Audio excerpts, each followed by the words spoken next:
Cancel your wedding. Give your sister the $85,000. Those were the exact words. They were not spoken in a moment of private desperation. They were not whispered in a tearful plea behind closed doors. They were delivered like a military order, spoken with the absolute, terrifying certainty of a woman who fully believed she owned my life, my future, and every dollar I had ever earned. My name is Blair. I am 34 years old, and I work as an acoustical engineer. My profession is highly specialized. I design noise control architectures, soundproofing systems, and acoustic environments for massive commercial theaters, luxury recording studios, and large-scale stadiums across the country.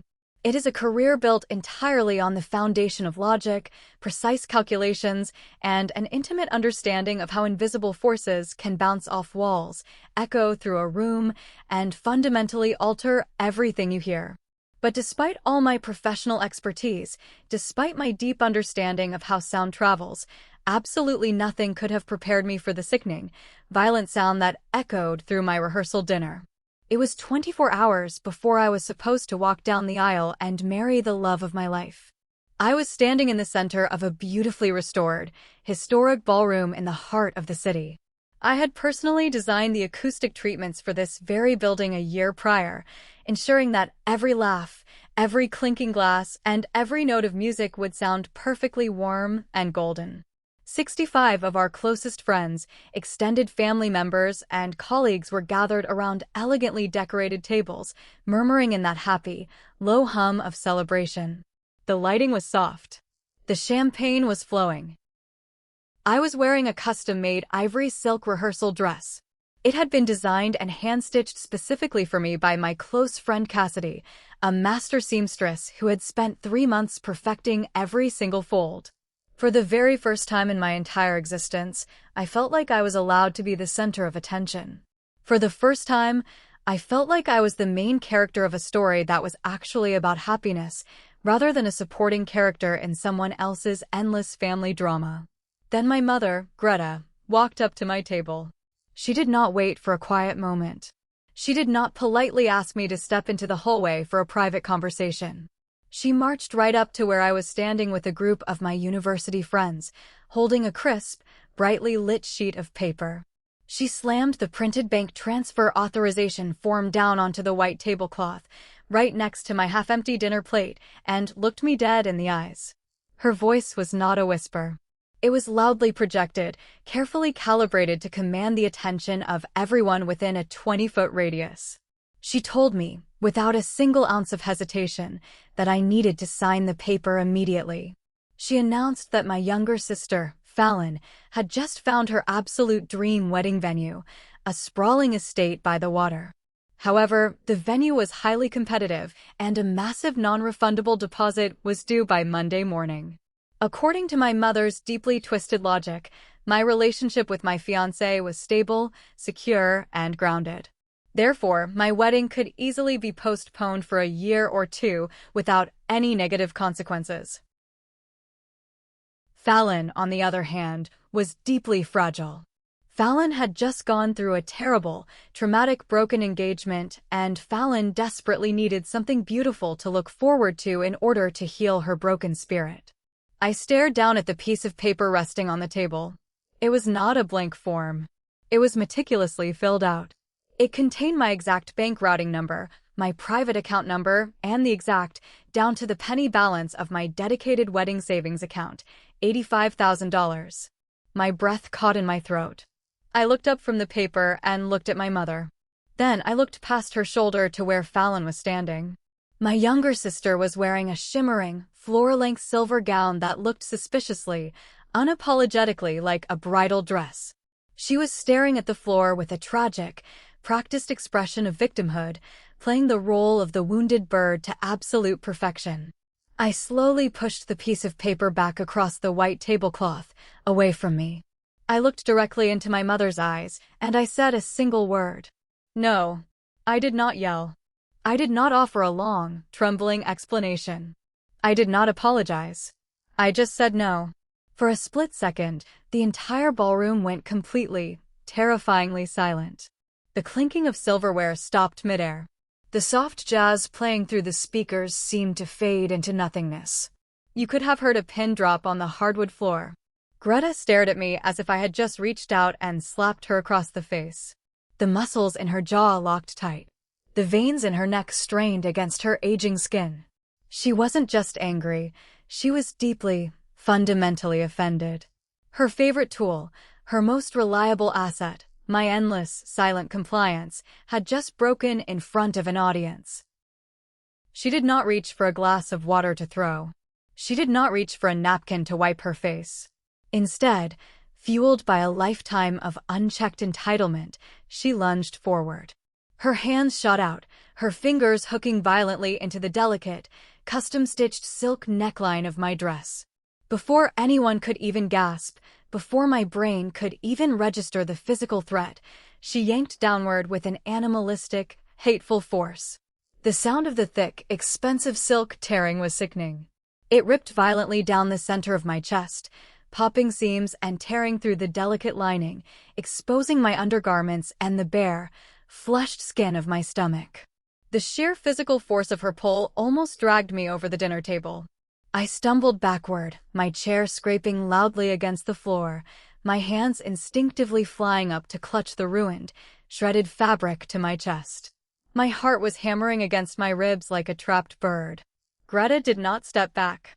She stood there, her chest heaving heavily, her knuckles white as she gripped a torn scrap of my dress in her right fist.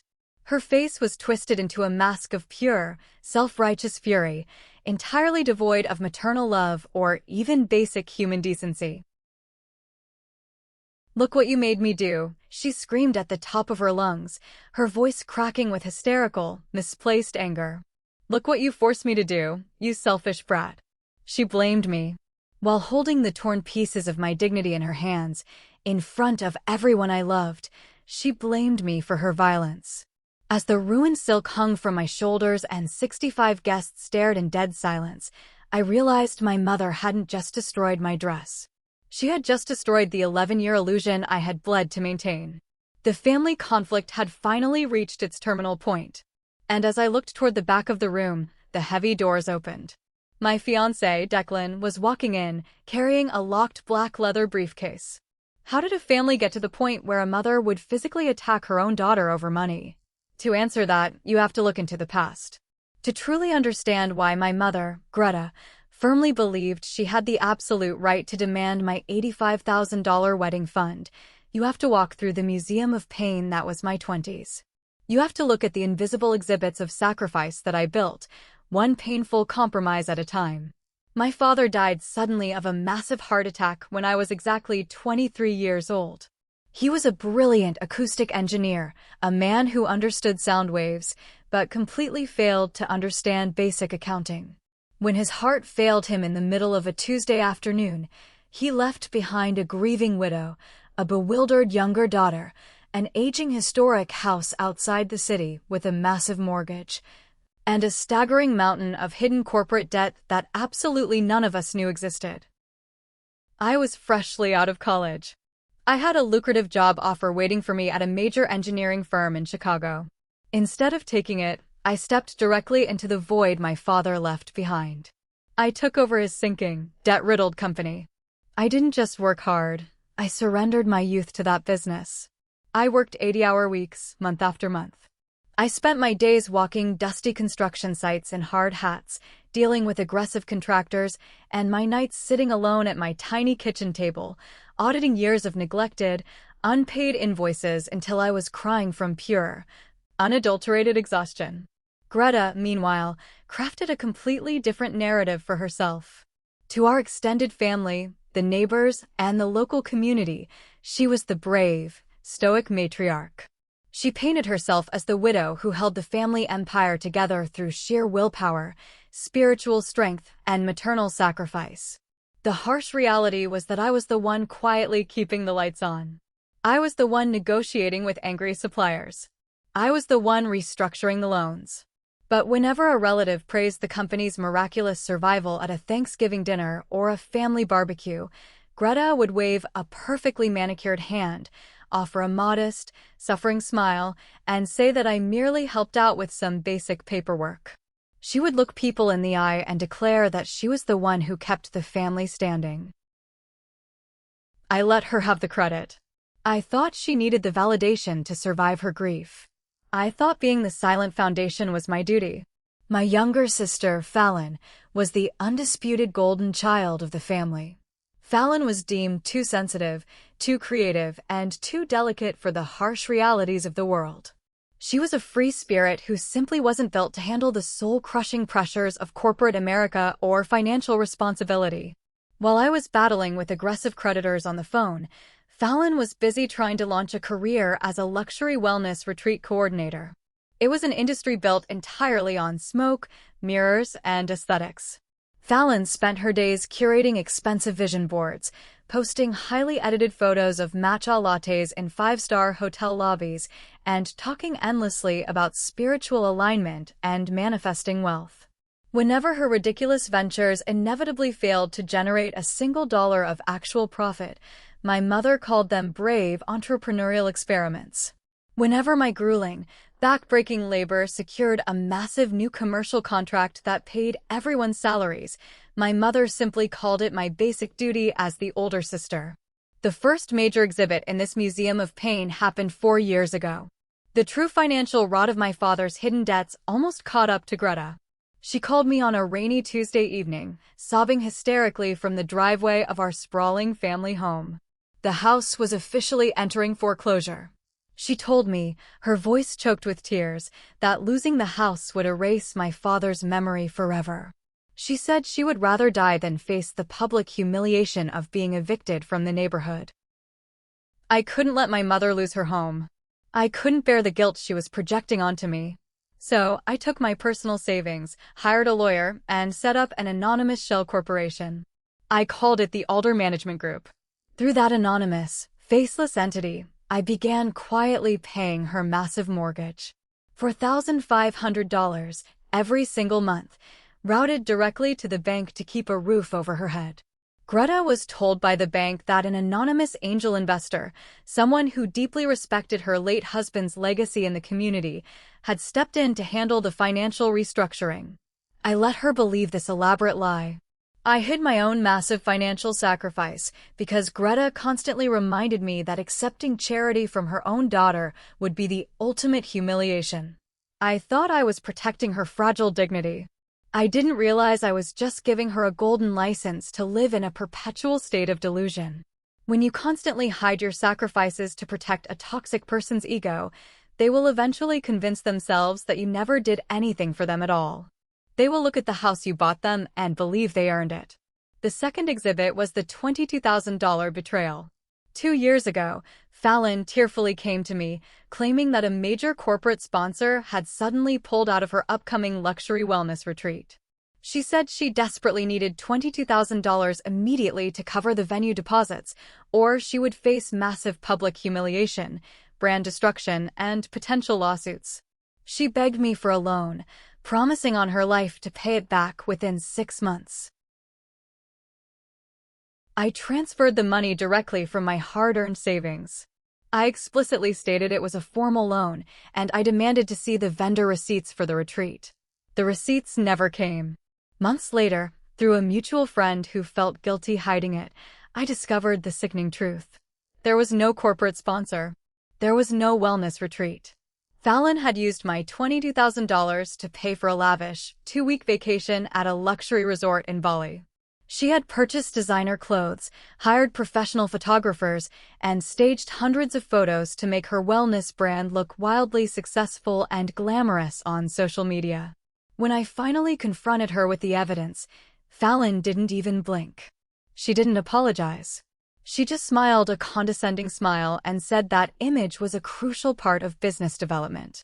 She told me I was too stuck in my boring, rigid corporate mindset to understand modern marketing. When I brought the issue to my mother, seeking justice, Greta aggressively defended Fallon. She said that at least Fallon was brave enough to try and build something beautiful and visible, unlike me, who just sat behind a computer analyzing invisible noise all day. I swallowed my anger. I buried myself deeper into my work. I eventually met Declan, fell deeply in love, and decided that my future was going to be completely different from my past. I firmly believed that paying their debts privately meant I was keeping the peace. I didn't know I was just heavily funding the very weapons they would eventually use to try and destroy the happiest day of my life.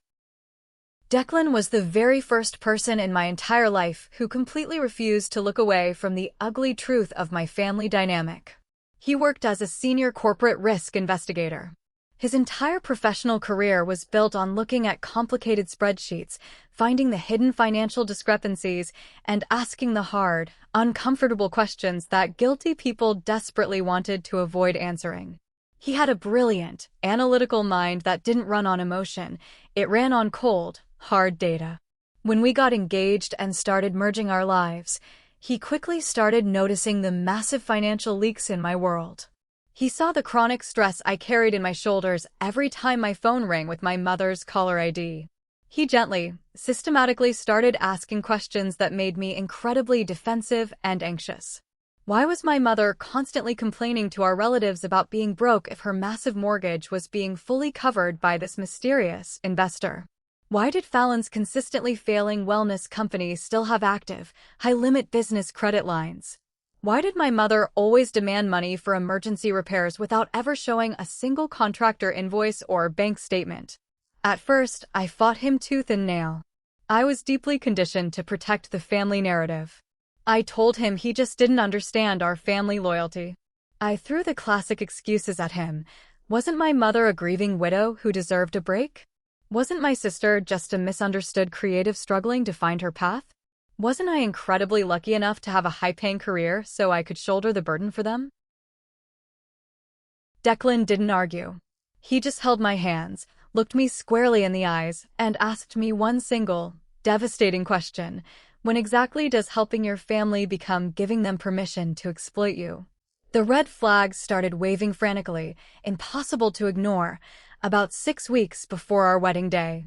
My mother called me on a Sunday afternoon and demanded, in a very casual but undeniably firm tone, to see the master spreadsheet for our wedding budget. I immediately refused. I told her that Declan and I were paying for the entire event ourselves, without a single cent from anyone else, and she didn't need to worry about the specific costs. But somehow, a week later during a family dinner, she made a highly specific, passing comment about how incredibly lucky I was to have exactly $85,000 sitting idly in a liquid savings account. My blood ran completely cold. The only possible way she could know that exact, specific number was if she had somehow seen my private banking statements. I told Declan immediately. He went into full investigator mode. He ran a comprehensive background security check on all of my personal and business accounts. What he found made me sick to my stomach. He discovered multiple failed login attempts, all originating from an IP address that was officially registered to Fallon's luxury downtown apartment. My own sister had been actively, repeatedly trying to hack into my dedicated wedding fund. I immediately changed all my passwords, upgraded every account to biometric security, and locked my financial life down like a fortress. I didn't confront them yet. A small, pathetic part of me still wanted to believe it was a bizarre misunderstanding. I was still terrified of the conflict. Then, the psychological pressure campaign began. My Aunt Marin, my mother's older sister, started calling me almost daily. Marin was the ultimate flying monkey, a willing pawn manipulated by Greta to do her dirty work. She would sigh heavily into the phone, her voice dripping with passive-aggressive judgment, and tell me how incredibly selfish I was being by focusing so much time and energy on my lavish, over-the-top wedding while Fallon was struggling so deeply with her mental health. "You have a good man, Blair," Aunt Marin would say, her tone condescending and sharp. "Fallon has absolutely nothing right now. You should really consider scaling back this whole circus. It's just a party, Blair. You don't need all those expensive imported flowers. You don't need a designer dress. You should be using that massive amount of money to lift your poor sister up, not rub your financial success in her face." I tried, desperately, to logically explain that I had worked 80-hour weeks to earn every single dollar of that money. I tried to explain that I had saved for years. But it simply didn't matter. In their warped, toxic family system, my success was viewed entirely as community property, and my attempts to set financial boundaries were viewed as acts of unprovoked aggression. If you have ever been the designated family scapegoat, you know exactly what these maddening signs mean. You know the suffocating, crushing feeling of being constantly told that your personal achievements are completely meaningless unless they are being actively used to subsidize someone else's chronic failures. I changed my bank passwords. I stopped answering my aunt's manipulative phone calls. I honestly thought I had successfully secured my perimeter. I thought the worst they could do was complain behind my back. But what I didn't know, what I couldn't have possibly imagined, was that Fallon didn't just want a piece of my money. She wanted my entire identity. She wanted my wedding venue. And she was willing to destroy me to get it. The true, horrifying depth of Fallon's narcissistic delusion revealed itself just 4 days before my rehearsal dinner. Fallon had been engaged to a man named Carter for about 8 months. Carter was a decent, hard-working guy who worked long hours in software sales. On a quiet Tuesday evening, Carter abruptly called off the wedding, packed all of his belongings into his car, and moved out of their shared apartment without a word of warning to the family. Fallon immediately went into overdrive, launching a hysterical, highly coordinated public smear campaign. She called every single relative, weeping uncontrollably into the phone. She claimed that Carter was deeply intimidated by her fierce entrepreneurial spirit. She spun a tragic tale, insisting he had abandoned her solely because he wasn't wealthy enough or ambitious enough to support her grand vision for the future. The actual truth, which Carter quietly revealed to me via a long, apologetic text message later that night, was far more sinister. He had finally checked his business credit card statements. Fallon had stolen his card from his wallet and racked up $14,000 in completely unauthorized charges. She had used his money to buy a set of designer luggage, expensive jewelry, and to put down massive, non-refundable deposits on luxury photography and videography packages for her dying influencer brand. When Carter confronted her with the printed statements, she didn't cry. She didn't apologize. According to him, she just rolled her eyes and told him he should view the $14,000 as a mandatory investment in her limitless potential. So, he rightfully left her. Instead of feeling an ounce of shame or remorse, Fallon saw Carter's departure as a massive marketing opportunity. Her wellness brand was completely dead in the water. She was losing followers by the thousands. Her engagement was publicly over. She desperately needed a massive, highly publicized, visually stunning event to generate fresh content for her social media. She needed to convince her few remaining sponsors that she was still a successful, glamorous lifestyle coordinator. She didn't need a marriage. She just needed a fake wedding. The morning of my rehearsal dinner, the day the silk dress would ultimately be destroyed, my phone rang at exactly 9 o'clock. It was Cassidy, my dear friend and the brilliant designer who had spent months hand-sewing both my rehearsal dress and my actual wedding gown. When I answered, Cassidy sounded incredibly tense, her voice tight with suppressed anger. "Blair, you need to know what just happened in my shop," Cassidy said, skipping the pleasantries. "Your mother just walked into my studio 10 minutes ago." My stomach completely dropped. A cold sweat broke out on my neck. "Why? The dresses are already finished and fully paid for." "I know," Cassidy replied, her tone sharp. "She came in, demanded to speak to me, and told me that you and Declan were officially calling off the wedding due to a sudden, catastrophic financial crisis. She demanded that I immediately cancel your bridal gown order and refund the remaining balance of the dress, thousands of dollars, directly to her personal debit card." I had to sit down heavily on the edge of my bed. The room spun wildly around me. "She tried to cancel my wedding dress for cash?" "Yes," Cassidy said firmly. "I told her our legal contract was strictly with you, and all refunds, if any, would only go back to the original payment method on file." She completely lost her mind, Blair. She got furious. She yelled at my young assistant, knocked over an entire display of delicate veil samples, and stormed out cursing. "Blair, she is completely out of her mind. You need to be careful." I thanked Cassidy, my hands shaking so badly I could barely hold the phone. I hung up and just stared at the blank wall of my bedroom. My mother hadn't just crossed a boundary, she had poured gasoline on our entire relationship and burned the bridge to the ground. She was literally willing to strip the wedding dress off my back if it meant putting untraceable cash in her pocket to fund Fallon's insane delusions of grandeur. I called Declan immediately. I told him exactly what Cassidy had just reported. He was silent for a long, agonizing moment. The silence on the other end of the line was heavy with implication. Then his voice came through the speaker, calm, measured, and terrifyingly cold. "Are you finally ready to stop protecting them, Blair?" he asked. I thought about the years of unpaid invoices. I thought about the $4,500 secret mortgage payments. I thought about the stolen credit cards and the fake wellness retreats. I thought about the fact that my mother just tried to steal my wedding dress. "Yes," I said. My voice didn't shake.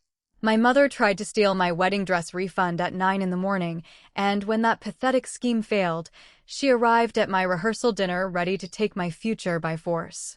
That brings us directly back to the horrifying moment the silk tore in the historic ballroom. The sound of the fabric ripping seemed to hang suspended in the air for an absolute eternity. Time slowed down. I stood there, frozen, clutching the shredded, ruined bodice of Cassidy's beautiful creation to my chest.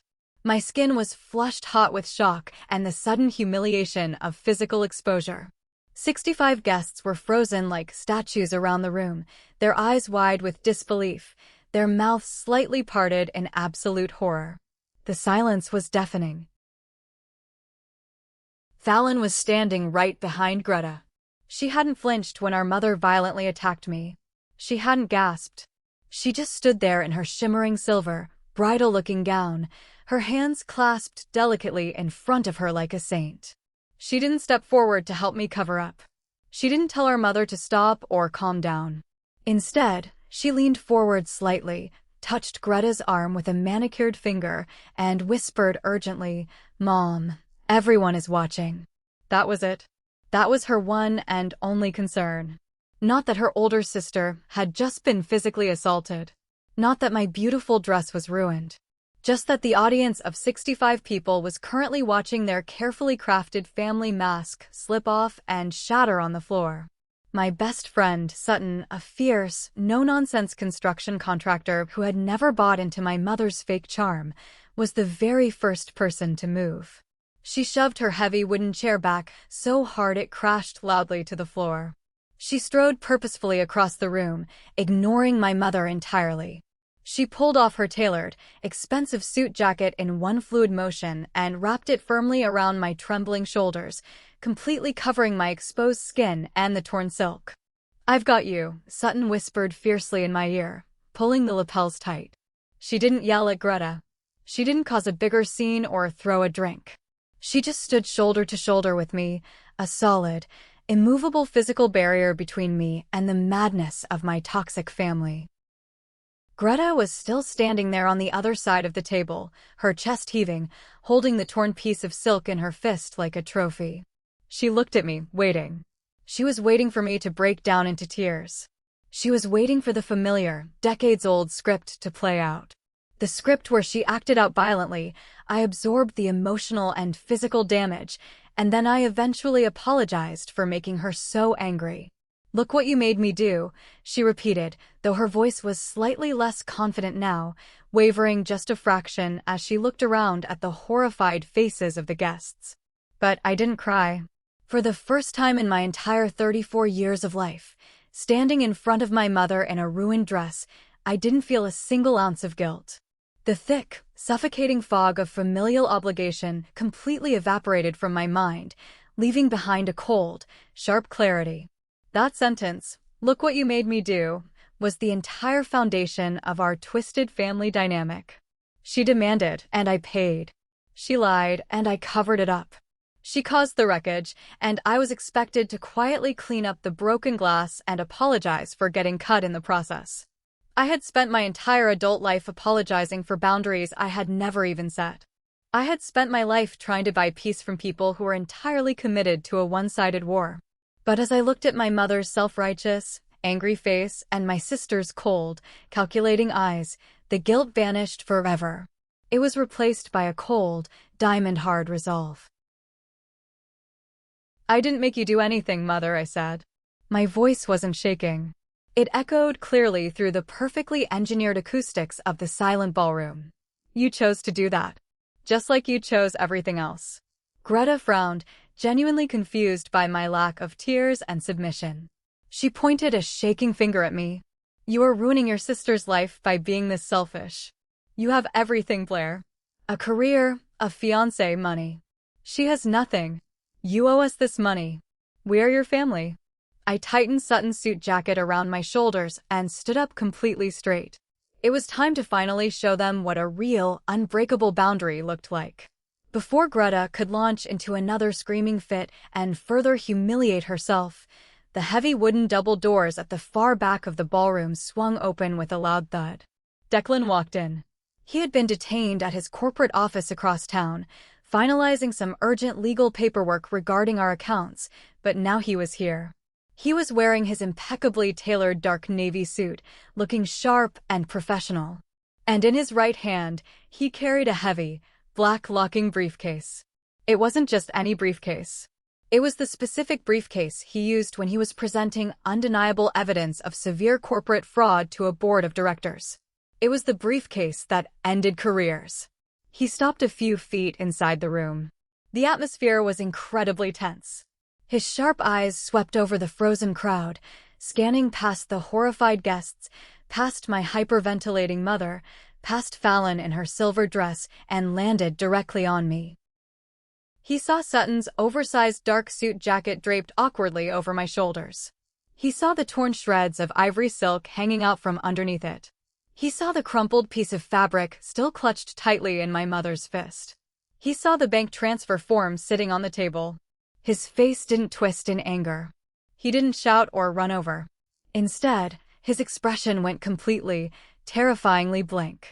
Declan was a professional risk investigator. When things got chaotic, when people got emotional and violent, his own emotions completely shut down, and his brilliant, analytical mind took total control of the situation. He walked slowly, deliberately toward our table. The guests literally parted for him like the Red Sea, stepping back to give him a wide berth. He reached the table and set the heavy black briefcase down heavily on the white tablecloth, right next to the bank transfer form my mother had demanded I sign. He looked at me. "Did she shred that dress, Blair?" he asked. His voice was barely above a whisper, but due to the silence of the room, it carried perfectly to every single person there. I nodded once, maintaining eye contact with him. "Yes." Declan slowly turned his gaze to Greta. My mother, for all her bluster and screaming just moments before, actually took a small, involuntary step backward. There was something cold and mechanical in his eyes that she couldn't manipulate. It was something entirely immune to her fake tears, her guilt trips, and her screaming tantrums. "This is a private family matter," Declan, Greta snapped, puffing out her chest, desperately trying to regain her lost authority in the room. "Blair is having a childish, selfish tantrum because I simply asked her to help her sister in a time of severe emotional crisis. She is being incredibly selfish, and we are handling it internally." "A family matter," Declan repeated flatly, the words lacking any warmth. What absolutely nobody in that room knew, not Sutton, not the guests, and certainly not my mother or sister, was that exactly 10 days earlier, Declan and I had spent an entire, grueling weekend sitting on the hardwood floor of our living room. We had been surrounded by hundreds of printed bank statements, tax returns, and corporate filings for the acoustic engineering company. We had finally, painstakingly connected all the dots. We had found the massive, gaping hole in the finances of my late father's company. We had discovered exactly how deep the financial rot went. I had initially wanted to handle it quietly. Because I was still trapped in the scapegoat mindset, I had wanted to privately fire my mother from the board of directors, lock Fallon out of the company accounts, and quietly restructure the massive debt. I wanted to do this secretly because I was desperately trying to protect the 9 innocent, hard-working employees who relied on the company for their livelihoods. I didn't want them to lose their jobs and their health insurance just because of my family's incredible greed. But looking at my mother right now, holding the torn fabric of my rehearsal dress, actively demanding $85,000 to fund a fake wedding for a sister who stole credit cards, I realized something fundamental. I realized that protecting her dark secrets was the ultimate betrayal of myself. Declan placed his thumbs on the dual brass combination locks of the black briefcase. Click, click. The metallic sound of the latches springing open was the loudest thing in the room. It sounded like a vault unlocking. He looked at me one final time for confirmation. I didn't hesitate. I gave him a slight, firm nod. Declan flipped the lid of the briefcase open. He didn't yell. He didn't raise his voice to match my mother's hysterics. He just looked directly at my mother, then swept his gaze across the room of guests and said in a clear, carrying voice, "Blair, they need to know exactly what you've been protecting them from all these years.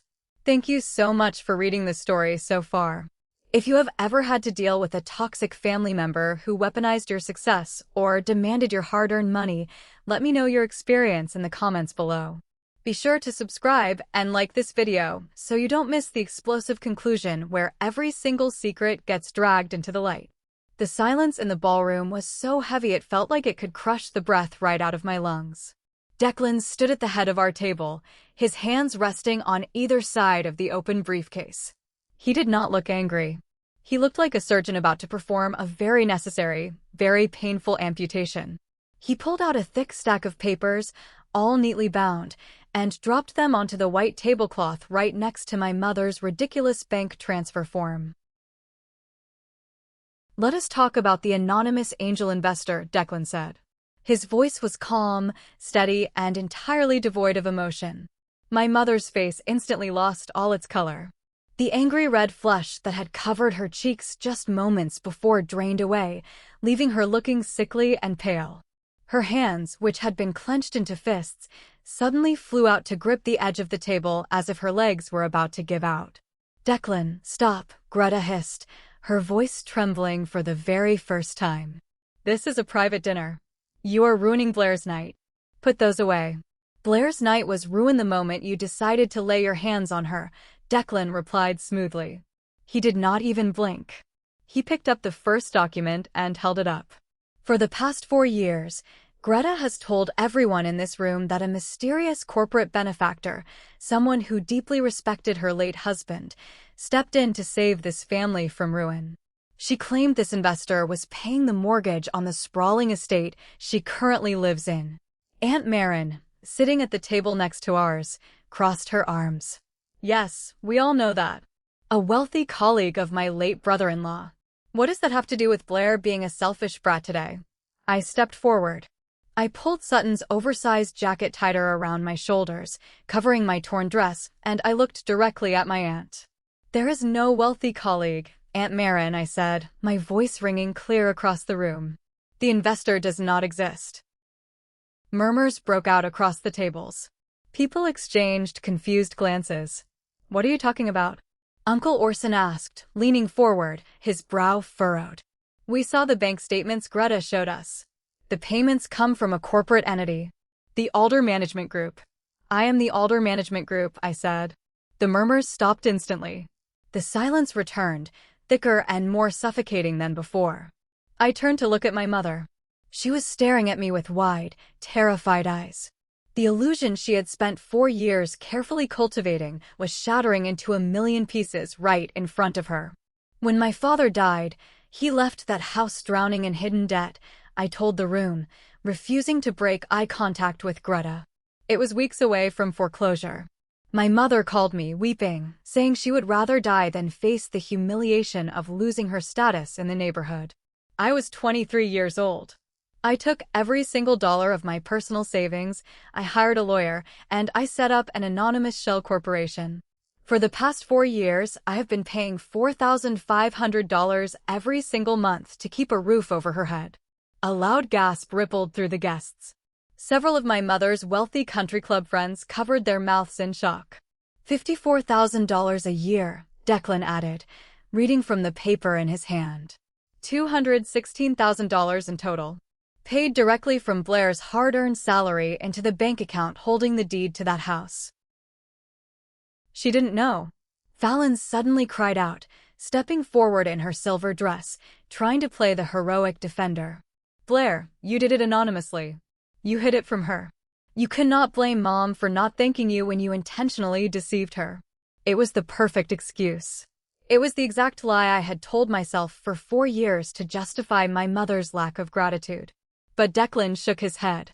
He pulled a second piece of paper from the briefcase. It was a printed email. That is an interesting theory, Fallon, Declan said, his tone sharp. Except, during our forensic audit of the company servers, we found an email your mother sent to her personal accountant 3 years ago. The accountant asked her about the source of the Alder Management Group funds for tax purposes.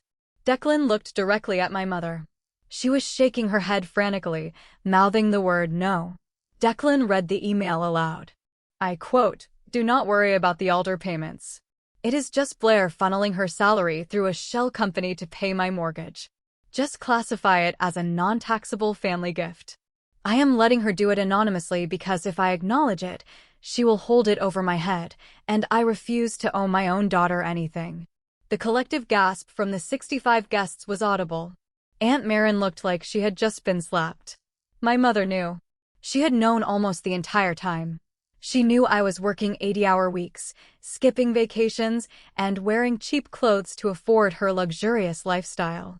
She knew I was bleeding myself dry for her, and she actively chose to pretend it was a stranger so she wouldn't have to lower her pride and say thank you. She chose to let everyone believe I was a selfish, ungrateful daughter while she was literally living inside a house spot with my sweat and tears. You knew, I whispered, the final piece of my childhood innocence dying right then and there. You knew I was paying for it, and you still stood there at every holiday dinner and told everyone I was a disappointment. Greta's mouth opened and closed like a fish suffocating on dry land. She looked around the room, desperate to find a sympathetic face, but the guests were staring at her with undisguised disgust. Even her closest friends were leaning away from her. I was the mother. Greta suddenly shrieked, slamming her hand on the table. I birthed you. You owed me that. Your father left me with nothing, and you were making too much money for someone your age. It was your duty to take care of me. It was my duty, I repeated, my voice devoid of any warmth. I paid $216,000 to keep you off the street. And today, you ripped my dress off my body because I refused to give you $85,000 more. Greta gripped the back of a chair, her knuckles turning white. She looked entirely broken, exposed, and humiliated. But Declan was not finished. He neatly placed the email back onto the stack and looked out at the audience of our family and friends. That is just the mortgage, Declan announced to the dead silent room. That was just the money Blair gave willingly. Wait until you see what they actively stole. Wait until you see what they did to the company.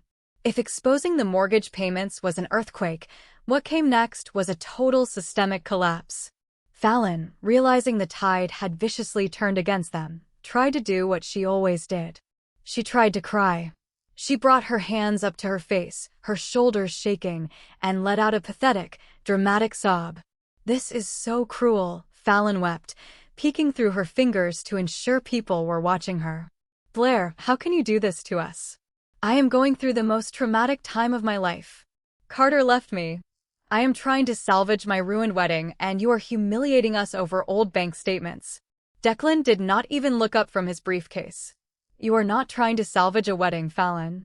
You do not have a groom. Fallon froze. She dropped her hands from her face, her fake tears vanishing instantly. What? Carter texted Blair 4 days ago, Declan said, his voice echoing through the ballroom. He called off the engagement because you stole his business credit card and charged $14,000 in luxury goods to it. He is never coming back. He has already broken his lease. Whispers erupted like wildfire across the room. People were pointing. That is a lie. Fallon screamed, her face contorting in panic. Carter loves me. We are just taking a break. I need that venue deposit to show him I am serious about our future. You need that venue deposit, Declan corrected her, pulling out a printed portfolio of social media metrics and business plans, because your luxury wellness brand is entirely bankrupt. You have lost 80% of your followers. Your sponsors have dropped you due to lack of engagement. You told your mother that if you could just stage a massive, highly publicized, incredibly expensive fake wedding at a luxury waterfront estate, you could generate enough viral content to save your dying brand. Fallon stared at him, her mouth hanging open. She looked like a ghost. Declan turned back to the guests. Fallon and Greta demanded $85,000 from Blair today. They demanded she cancel her actual, real marriage so Fallon could hire models, buy expensive floral arrangements, and stage a fake wedding purely for Instagram content. They wanted to use Blair's life savings as a marketing budget. The sheer audacity of it hung in the air. A fake wedding. They ripped my dress. They screamed in my face. They demanded I cancel my future, all for a photo shoot. I didn't know. Greta suddenly yelled, pointing a shaking finger directly at Fallon. I didn't know she didn't have a groom. She told me Carter was coming back. She told me it was a real wedding. She manipulated me. Do not lie, Mom. Fallon shrieked, turning on her mother instantly. The alliance of the golden child and the enabler evaporated the second the spotlight of accountability hit them. You knew exactly what the plan was. You helped me pick out the photographer. You said Blair wouldn't care because she is too boring to appreciate a luxury wedding anyway. They were turning on each other like starved animals trapped in a cage. It was sickening, but it was also profoundly validating. For decades, they had presented a united, flawless front against me. Now, faced with undeniable consequences, they were tearing each other apart. It does not matter who designed the fake wedding plan, Declan interrupted, his voice cutting through their screaming match like a knife. Because that is not the worst thing you two did together. He reached deep into the briefcase and pulled out a thick, red folder. This was the folder that had kept me awake for a week straight. Blair saved her father's acoustic engineering firm from bankruptcy, Declan explained to the crowd. She stabilized the contracts, secured the payroll, and kept 9 innocent employees from losing their jobs. But she made one mistake. She trusted her mother. She left Greta as an authorized signatory on the legacy corporate accounts. My mother stopped screaming at Fallon. She stared at the red folder in Declan's hands, and I saw something I had never seen in her eyes before. True, unadulterated terror. Over the past 18 months, Declan continued, his voice precise and lethal, Greta and Fallon conspired to create 3 fake vendor accounts under the name of Fallon's Wellness brand. They submitted fraudulent invoices to the engineering firm for services that were never rendered. Marketing consultations, wellness seminars for staff, aesthetic office redesigns. None of it existed. The room was so quiet you could hear the hum of the air conditioning vents. Greta approved every single one of those fake invoices, Declan said. She signed off on them, bypassing the standard accounting protocols. And then, she wired the company funds directly into Fallon's personal accounts. In total, they embezzled $114,000 from the company Blair bled to save. Lies. Greta screamed, her voice cracking. That is my company. My husband built it. I am entitled to that money. You forged Blair's signature on the final authorization forms, Declan stated, holding up a forensic handwriting analysis report. We had an independent auditor review the documents. You forged your daughter's name to steal money from the business, putting the company into severe default with its primary lender. You risked the jobs of 9 families so Fallon could take luxury vacations to Bali and pretend to be successful on the internet. I looked at my mother. I looked at the woman who had just ripped my rehearsal dress because she claimed I was being selfish. You stole $114,000, I said, my voice eerily calm. And it still wasn't enough, was it? You still came here tonight to demand $85,000 more. Because the black hole inside you both can never, ever be filled. Greta tried to speak, but she couldn't. She just grasped at her pearl necklace, gasping for air. But the worst truth, Declan said, his eyes scanning the tables of our relatives, is yet to come. Because their theft did not stop at Blair's company. It involved half the people sitting at these very tables. Aunt Maren had been sitting rigidly in her chair, her face a mask of horrified disbelief as she listened to the revelations about the mortgage and the embezzlement. But when Declan mentioned the people at the tables, her posture changed. She leaned forward, her eyes narrowing. "What do you mean, it involves us?" Aunt Maren demanded, her voice sharp with sudden anxiety. Declan reached into the briefcase one last time. He pulled out a ledger, bound in black leather. During the audit of Fallon's bankrupt wellness brand, Declan explained, opening the ledger, we found a separate list of private deposits. These were not corporate sponsorships or client payments. These were classified as private family investments.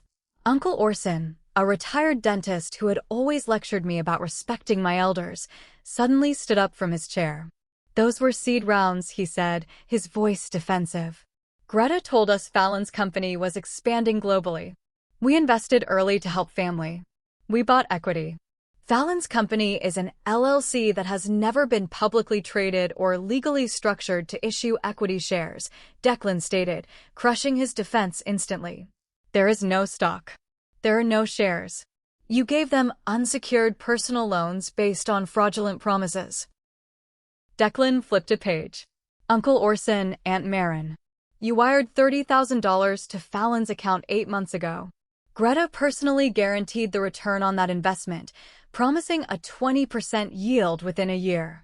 Aunt Maren's face went entirely white. She looked at Greta. Greta? You said she had contracts with major hotel chains. You said the money was for international expansion. Greta refused to meet her sister's eyes. She stared stubbornly at the floor, her jaw clenched tight. The $30,000 did not go to any expansion, Declan read from the ledger. Within 48 hours of receiving your wire transfer, Fallon spent $12,000 at a designer boutique in New York and $18,000 securing a year-long lease on a luxury convertible sports car. Your retirement savings funded her Instagram photos. Aunt Maren let out a sound that was half gasp, half sob. Uncle Orson's face turned an alarming shade of purple. You stole from us? Uncle Orson roared, stepping toward my mother. We dipped into our pension for that. You told us Blair was too stingy to help her own sister, so we stepped up. You used us. It was an investment. Fallon cried out, backing away from her angry uncle. Startups have overhead. You just don't understand the luxury market. You bought a car, you stupid girl. Aunt Maren screamed, losing all her country club refinement in a single second. She pointed a trembling finger at my mother. And you. You orchestrated this. You called me crying, saying Blair had abandoned the family, begging us to help your youngest daughter. You are a monster, Greta. The room erupted. Other relatives started standing up. Cousin David realized his $5,000 marketing loan was gone. A family friend realized her $10,000 venue deposit assistance was a scam.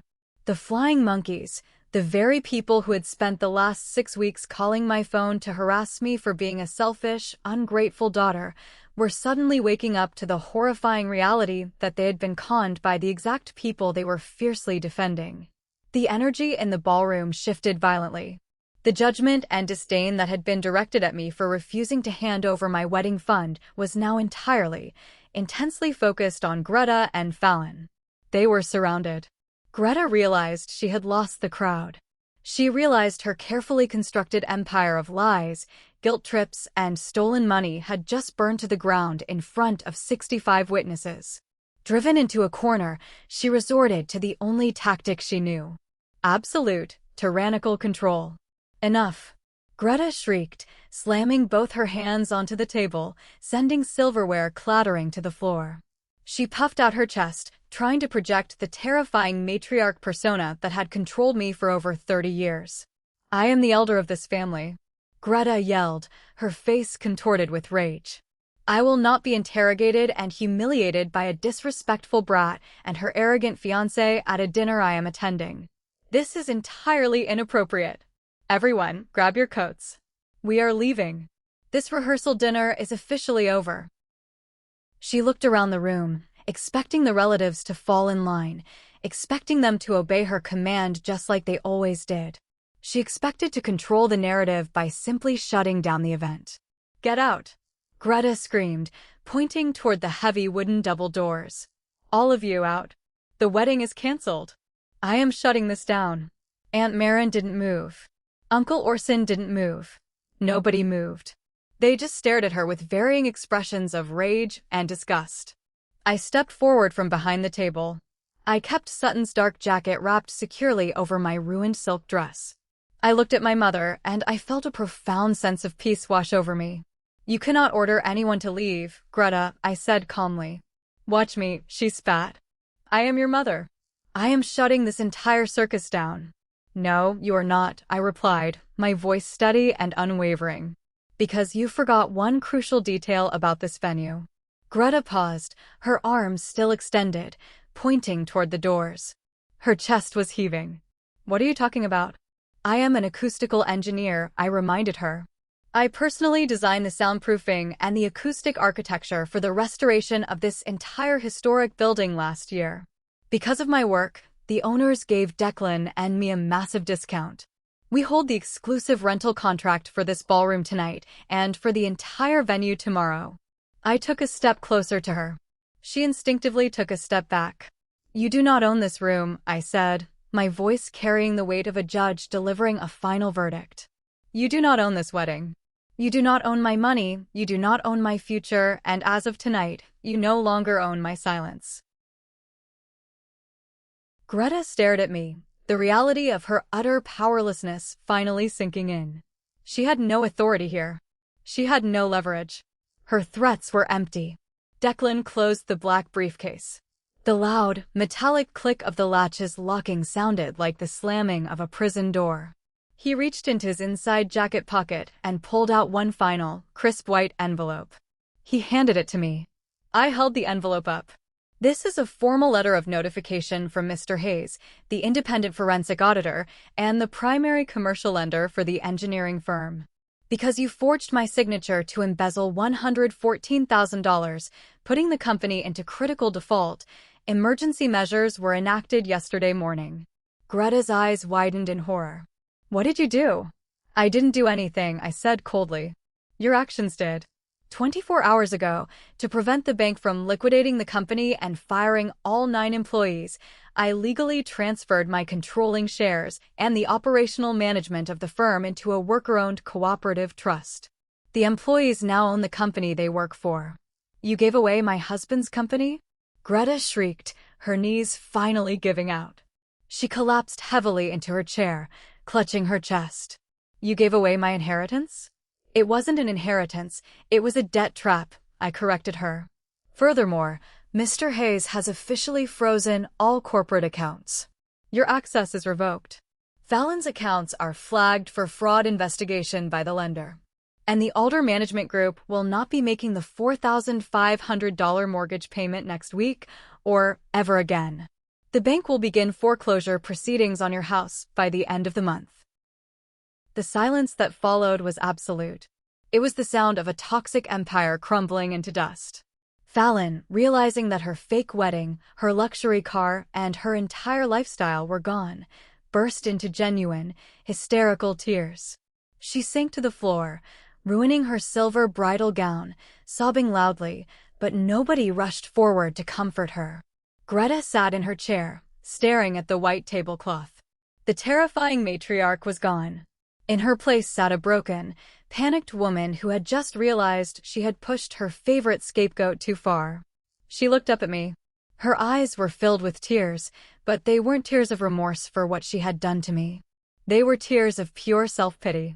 She softened her voice, trying to find the frightened, obedient 23-year-old girl she had manipulated for over a decade. Blair, Greta whispered, reaching a trembling hand out toward me. Please. You are my daughter. I am your mother. You cannot do this to us. We will be homeless. Fallon will go to jail. Please, you have to fix this. Be the good daughter. I know you love us. You can make this stop. I looked down at her outstretched hand. I thought about the thousands of hours I had spent working to save her. I thought about the lies she told our family. I thought about the moment she grabbed the collar of my custom silk dress and violently ripped it open in front of everyone I loved. I cannot fix what you deliberately destroyed, I said softly. I turned away from her. I looked at the 65 guests, our friends, Declan's family, and the few relatives who were now staring at Greta with disgust.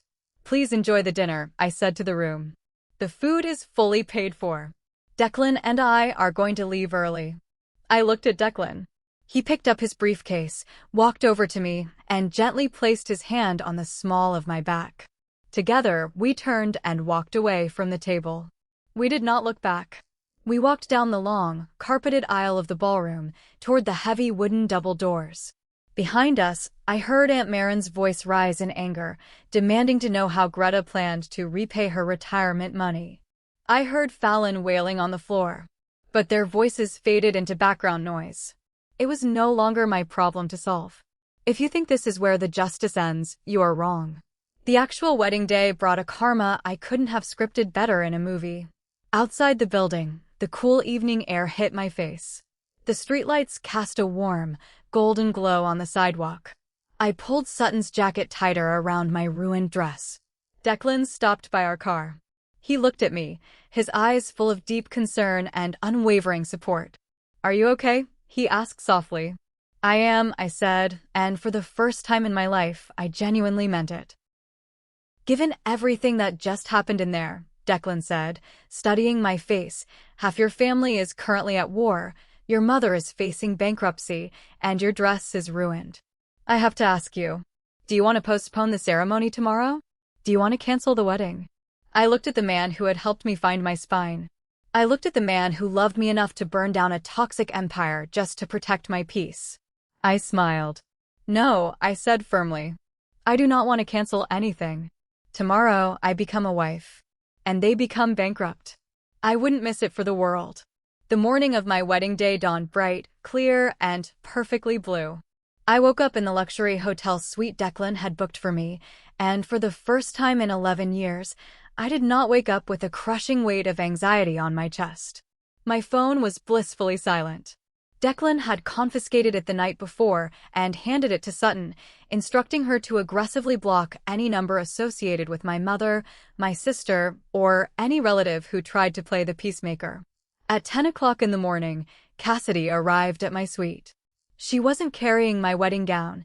She was carrying her heavy sewing machine, a massive kit of threads, and a look of pure, unadulterated determination. Sutton had told Cassidy exactly what Greta had done to the rehearsal dress the night before. Cassidy, who treated her fabric creations like her own children, was fiercely offended. Nobody destroys my work and gets away with it, Cassidy declared, plugging her sewing machine into the wall. And nobody ruins your wedding. Give me the torn dress. For the next 4 hours, while I got my hair and makeup done, Cassidy worked sheer magic. She didn't just repair the torn ivory silk, she completely reimagined it. She removed the ruined bodice entirely, repurposing the undamaged silk from the skirt, and created a stunning, bold off-the-shoulder design. She added delicate lace appliques to mask the seams, transforming a garment of humiliation into a dress that looked incredibly powerful, elegant, and uniquely mine. When I finally put it on for the reception later that evening, looking in the full-length mirror, I didn't see a victim. I saw a survivor. While I was getting ready, Sutton sat on the couch, drinking a mimosa and scrolling through her phone. Suddenly, she let out a loud, sharp laugh. Oh, Blair, you have to hear this, Sutton said, grinning wickedly. Karma works fast. What happened? I asked, turning away from the mirror. Sutton held up her phone. Fallon's social media empire is currently burning to the ground in real time. Apparently, the news of the spectacular implosion at our rehearsal dinner had spread through the local grapevine at lightning speed. Some of the relatives who had been scammed out of their investment money didn't keep it a secret. They had immediately started calling their own networks, warning people about Greta and Fallon. The gossip reached the high-end vendors Fallon had hired for her fake luxury wedding. The caterer, the venue manager, and the luxury florist all panicked and ran background checks. They realized the credit cards Fallon had used for the initial deposits were flagged, and the corporate entity she claimed to represent was under investigation. The luxury florist just posted a massive public call-out on her Instagram, Sutton read gleefully. She tagged Fallon's brand, exposing the fact that Fallon tried to pay the remaining $10,000 balance with a fraudulent check this morning. The venue manager commented on the post, saying they legally locked her out of the estate. All of her fake sponsors are dropping her. Her followers are mass unsubscribing. It is a complete digital bloodbath. I felt a brief flicker of pity, a ghost of the old scapegoat habit, but it vanished instantly. Fallon had built her entire life on a foundation of lies, stolen money, and the exploitation of my labor. A luxury image built entirely on staged photographs and forged signatures simply could not survive the harsh light of verification. Her fantasy wedding vanished into thin air before mine even began. At 4 o'clock in the afternoon, I arrived at the historic venue. The building looked magnificent. The warm lighting I had painstakingly designed illuminated the rich wooden architecture perfectly. I stood at the back of the aisle. The music swelled. I looked down the long pathway toward the altar. My mother was not there. There was no empty chair left for her, no symbolic gesture of missing family. She was simply erased from the narrative. My sister was not there. The few relatives who had actively participated in the financial abuse were politely, but firmly, turned away at the door by security guards Declan had hired. I walked down the aisle alone. For years, I had spent every waking moment carrying the heavy, crushing burden of everyone else's lives on my shoulders. I was the dependable daughter, the invisible workhorse. So, walking down that aisle by myself did not feel lonely. It felt profoundly accurate. It felt incredibly light. When I reached the altar, Declan reached out and took both of my hands in his. He looked at me, his eyes shining with tears, and smiled. "Still sure," he whispered. "I have never been more sure of anything in my entire life," I replied. The ceremony was beautiful. It was filled with laughter, tears of joy, and genuine love. When we exchanged our vows, we promised honesty, space for individual dreams, and the fierce courage to speak the truth before resentment could ever become silence. The reception was a massive, joyous celebration. We danced under the perfect acoustic ceiling I had designed. We drank champagne. We celebrated a marriage that absolutely no one had to be robbed, manipulated, or emotionally blackmailed to fund. I walked down the aisle feeling lighter than I had in 11 long years. But the final consequence of my mother's actions, the true resolution of our story, wouldn't arrive until 6 months later. 6 months after the wedding, the dust had finally settled, leaving behind a vastly different landscape. The forensic audit initiated by Declan and Mr. Hayes was brutal and thorough. Investigators did not treat Greta or Fallon as helpless, misunderstood victims of circumstance. They treated them like adults who had committed severe financial crimes. Fallon desperately tried to charm her way out of the consequences, playing the fragile victim, but the paper trail was undeniable. To avoid serious jail time for the embezzlement and credit card fraud, she was forced to accept a harsh plea agreement. The agreement required full financial restitution, 3 years of strict financial supervision, 500 hours of community service, and a lifetime ban from legally managing client funds or opening corporate credit lines. Her luxury wellness brand closed permanently. Her online audience disappeared, not because I attacked her, but because the truth is always louder than a filtered photograph.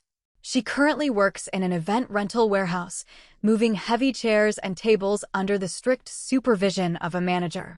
Greta managed to avoid criminal charges solely by cooperating with the investigators and turning over every single piece of evidence against Fallon.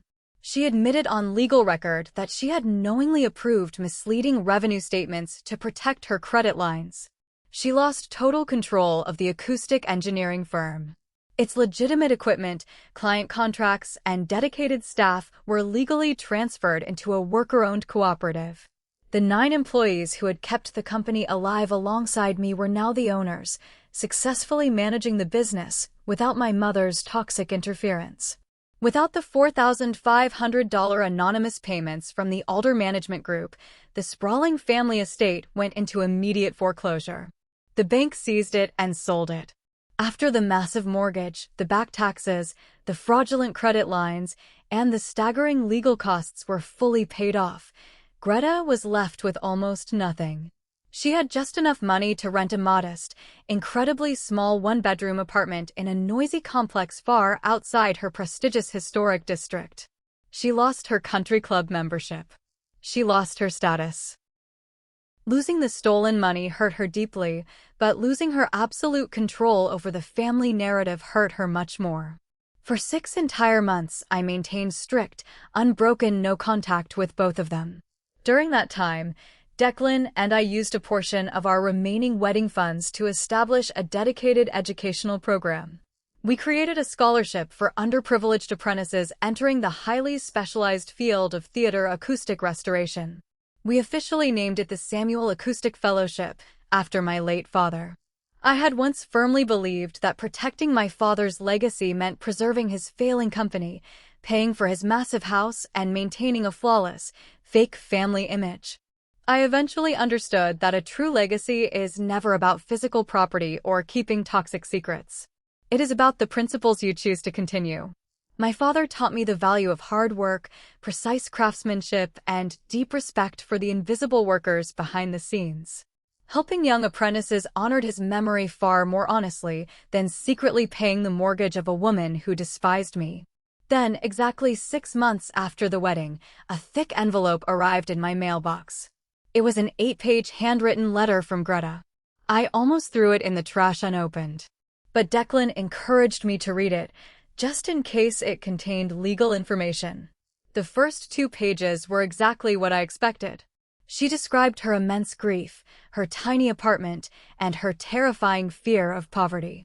Years earlier, I would have accepted those descriptions as valid excuses for her abuse, and I would have immediately sent her a check. But the final 6 pages were drastically different. She did not blame me. She did not blame Declan or Fallon or her stress levels. She listed her specific, terrible actions. She admitted that she had deliberately turned my confidence into an endless obligation and Fallon's crippling insecurity into a permanent exemption from adulthood. She admitted that every single time I solved a massive financial crisis for her, she became less willing to confront her own failures. Most shockingly, she wrote about the rehearsal dinner. She admitted that violently tearing my custom silk dress was not a momentary, accidental loss of control. She wrote that it was the physical expression of her deeply held, toxic belief that any form of disobedience from me deserved immediate, humiliating punishment. The letter did not magically erase the past 11 years of exploitation. It did not heal the trauma. But it was the very first piece of tangible evidence that she finally understood the reality of what she had done. I did not call her. I did not invite her over for dinner. Understanding is a sign of progress, but access to my life is not an automatic reward for simply acknowledging reality. Perhaps, in a few years, we might meet in a public cafe for a short conversation. But there will never be access to my finances. There will be no surprise visits, no disguised emergencies, and no discussions about Fallon. One single violation of those rules will end contact permanently. Forgiveness without undeniable evidence of changed behavior only restores the old, abusive system. The most dangerous role in any toxic family is often the dependable daughter. The woman who quietly solves every emergency, hides every embarrassing truth, and fiercely protects everyone's reputation at her own expense. People will loudly praise her strength while quietly building their comfortable lives entirely on top of her broken back. And when she finally stands up and says no, they will maliciously call her selfish because their parasitic system cannot survive without her endless sacrifice. I spent 11 years believing that peace meant preventing conflict by paying the bill. Now I know that peace built on one person's constant surrender is just control disguised with softer language. My mother demanded I cancel my wedding and give my sister $85,000. When I refused, she tore my dress and blamed me for her violence. But the moment that truly changed my life was not when the silk tore. It was the exact moment I firmly decided to stop cleaning up the wreckage for everyone else. That was the day my family lost access to my money, my silence, and my fear. It was also the day I learned a profound truth. A boundary is never an act of revenge. It is simply the place where your self-respect finally begins. Did I go too far by exposing their financial crimes in front of the entire family, or was a massive, public reckoning the only way they would ever truly learn to stop exploiting me? Tell me your verdict in the comments below. Thank you for watching. If you haven't subscribed yet, please hit that button and like this video for more stories about breaking toxic family cycles.